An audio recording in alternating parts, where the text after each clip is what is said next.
sigma and pi bonds formation, we'll first begin by doing sigma bond formation. Recall from video number 7 that dealt with the covalent bond formation. We said that a covalent bond is formed by the direct overlap of two atomic orbitals. Its formation was exemplified in the formation of the hydrogen molecule that I am repeating here. These are two separate hydrogen atoms. To bond, their atomic orbitals overlap to a certain degree. So this figure here is showing how their atomic orbitals overlap to a certain degree here. When this happens, a region of high electron density is created between the two atoms that attracts the two positively charged nuclei bonding the two atoms together, and of course energy is liberated. So these are two separate atoms. When they overlap, this region of space between the two nuclei here is negative in nature, and because it is negative in nature, it is able to attract these two nuclei here, and that is exemplified by this diagram here. This negative region here is attracting these two positive nuclei, and this is how the bond is formed. The strength of a sigma bond depends on the degree of overlap of the orbitals. The greater the degree of overlap, greater is the amount of negative cloud that is created here to attract the two nuclei. Such type of bond that is formed by the direct overlap of atomic orbitals is called sigma bond. The different types of sigma bonds are formed when orbitals of different types overlap, and the following figures exemplify a few of these. Here we are seeing how two s orbitals overlap to create a sigma bond, and this happens when two hydrogen atoms overlap to form a molecule of hydrogen. It happens when an s orbital overlaps with a p orbital, as happens in the hydrogen chloride molecule. It happens when there's p and p overlap, that is, when two p orbitals overlap, as happens when a chlorine molecule is formed. When there's sp and s overlap, recall that sp orbitals have s and p character, and we've spoken about sp hybridization, as happened in the carbon atom. Recall that they have a shape like that. So when these two overlap, you end up with a sigma bond like that. And this is exemplified by the formation of CH bonds in methane molecule. Then you have sp-sp overlap, as happens when a carbon-carbon bond is formed, such as in the formation of ethylene molecule or ethene molecule. And finally, you have when there's sp and p overlap, as in the formation of methyl chloride. So these are the various ways in which sigma bonds are formed. When there is direct overlap of atomic orbitals, s-s overlap, s and p overlap, p and p overlap, sp and s overlap, sp, sp overlap, sp and p overlap. This brings us to the formation of pi bonds. As we are saying here, to understand how a pi bond is formed, the ethene molecule will be studied. Recall that an ethene molecule has a carbon-to-carbon double bond with these four hydrogens bonded to these two atoms here. Since it involves the hybridization of the atomic orbitals of two carbon atoms, no one there and no one there, we have separated the two carbon atoms to show how their atomic orbitals hybridize. So here we are showing how these orbitals here belong to one carbon atom, and these orbitals here belong to the other carbon atom. What happens with the carbon atom on the left is exactly what happens to the carbon atom on the right. So what have we seen here? We've seen the ground state of the atomic orbitals of carbon. Here we're seeing this 2s orbital with its two electrons, these two p orbitals with their electrons, and this one here is vacant. So this is the deal. The deal is that one of the electrons from this orbital here with an influx of energy will be pushed up to occupy this vacant p orbital here. Same thing is going to happen on the right. Here you're having two p orbitals that are filled with one electron each. This p orbital here is vacant. So one of the electrons from this filled 2s orbital is going to be pushed into that vacant p orbital. So this was going to happen. No one is going to go there, and this one here goes there. So the same thing happens to a 2s electron in both of these atoms.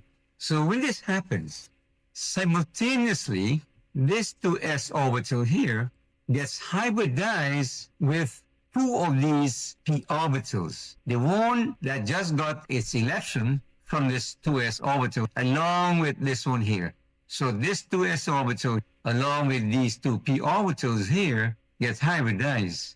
But this p orbital here with its electron remains unhybridized. So when these three orbitals get hybridized, they form these three sp2 hybrid orbitals. When we did the hybridization of carbon to form methane, we hybridize the s orbital with three p orbitals.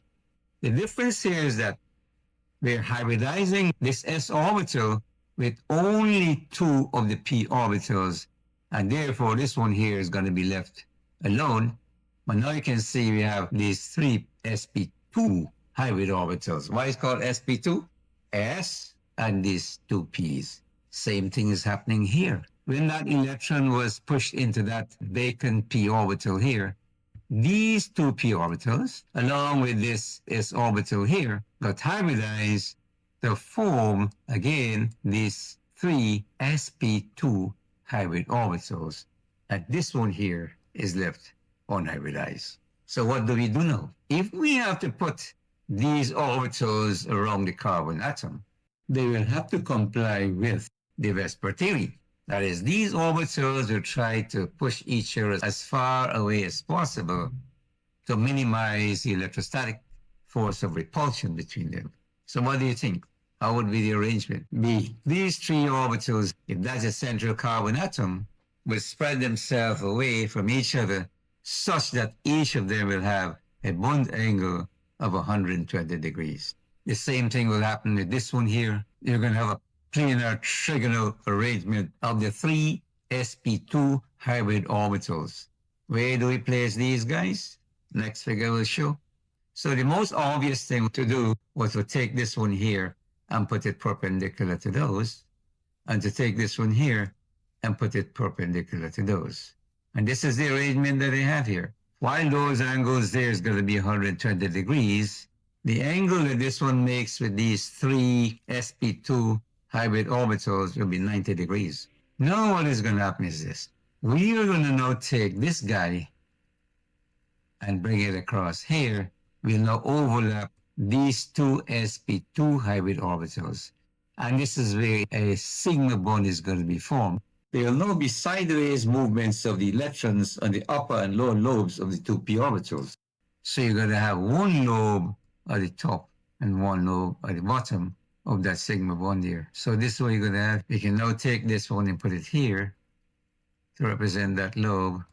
You can take that one and put it here to represent that lobe. And this is your final structure here. There's going to be your C2H4 molecule. So let's analyze this molecule here and see how many different types of bonds you'll have. Here's going to be a sigma bond between this sp hybrid orbital here and this hydrogen. Another one like that. Another one like that here. Another one like that here. You have one in the middle here. And this one here is a pi bond that consists of two lobes above this sp-sp sigma bond. So that is how a pi bond is formed.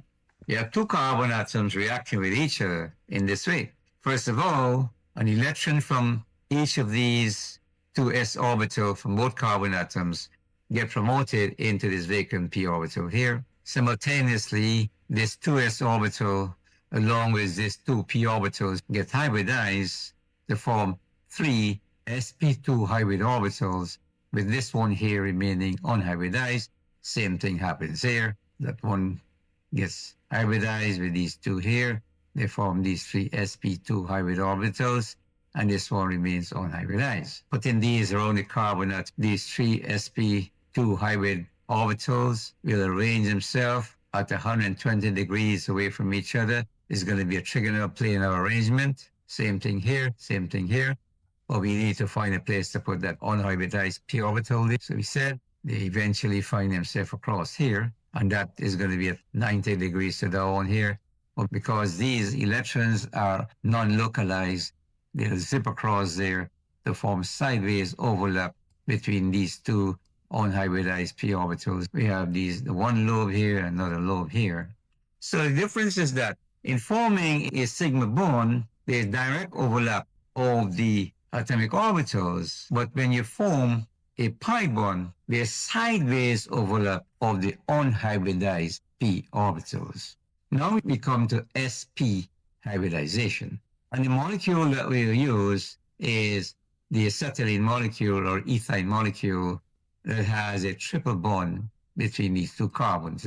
The formation of the ethyne molecule resembles the formation of the ethene molecule when hybridization happens, with one difference. So again, we're going to look at the two carbon atoms. So in this case, this was going to happen. One of these here will get transported into that orbital here, and the same thing will happen here. So we can move one of these into this vacant p orbital here. We do the same thing here. Move this one into this vacant p orbital here. We will only hybridize this p orbital with this 2s orbital, and we're going to have two sp hybrid orbitals.